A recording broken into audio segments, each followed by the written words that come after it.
δούμε και αυτόν το μύθο που επικαλείται σήμερα η συγκυβέρνηση, ότι ξέρετε, αυτά ήταν γνωστά και το ψηφίσαν όλα τα κόμματα. Το τρίτο μνημόνιο που έφερε η συγκυβέρνηση ΣΥΡΙΖΑ-ΑΝΕΛ, γιατί θα θυμίσω ότι τον Ιανουάριο του 2015 η χώρα δεν χρειαζόταν τρίτο μνημόνιο, η χώρα δεν χρειαζόταν παρεμβάσεις στο ασφαλιστικό της τάξης του 2 δις, αλλά περίπου στα 200 με 300 εκατομμύρια. Ήταν αποτέλεσμα το τρίτο μνημόνιο της επτάμηνης διακυβέρνησης ΣΥΡΙΖΑ-ΑΝΕΛ, όπου εκτροχιάστηκε οικονομικά η χώρα. Αυτό ήταν μια νέα δανειακή σύμβαση της τάξης των 86 δις και 14,5 δις φόροι στην τριετία 16-18.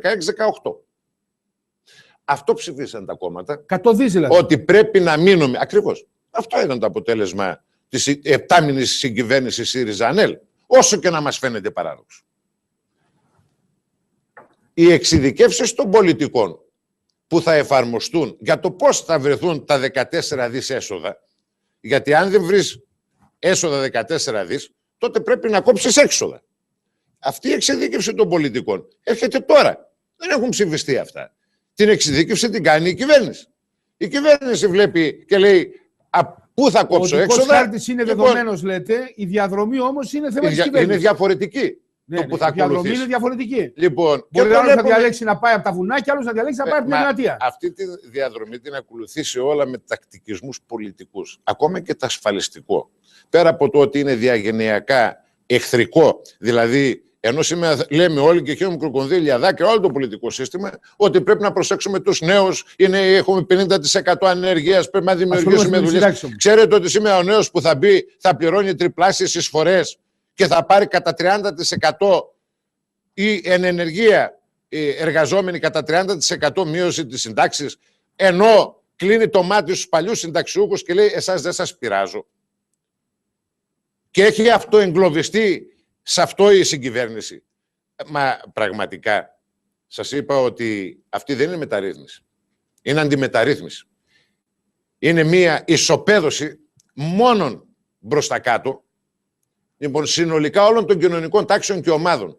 Τις διαλύει απόλυτα. Και πολύ περισσότερο ότι χρήζει ως προνομιούχες, το είπα από την αρχή, κοινωνικές τάξεις και ομάδες. Τους μικρομεσαίους.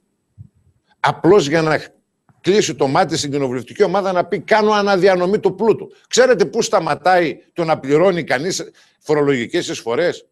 Στο ποσό των 70.000 ευρώ. Και εγώ λέω ότι μία πρώτη φορά αριστερή κυβέρνηση, δεύτερη φορά τώρα, λοιπόν, δεν θέλει να τα πάρει από αυτούς που τα έχουν, γιατί βάζει κόφτη στα 70.000 ευρώ. Αφού συνδέει και δεν συνδέεται για πρώτη φορά οι ασφαλιστικές εισφορές με το εισόδημα. Αυτό είναι... Λοιπόν, γιατί με το εισόδημα συνδέεται μόνο η εφορία. Ναι. Λοιπόν, για ποιο λόγο το σταματάει στις 70.000? Και δεν πάει και πιο πάνω, λέει. Λοιπόν, ενώ ο αγρότης με 0 εισόδημα θα πληρώσει 1.550 ευρώ.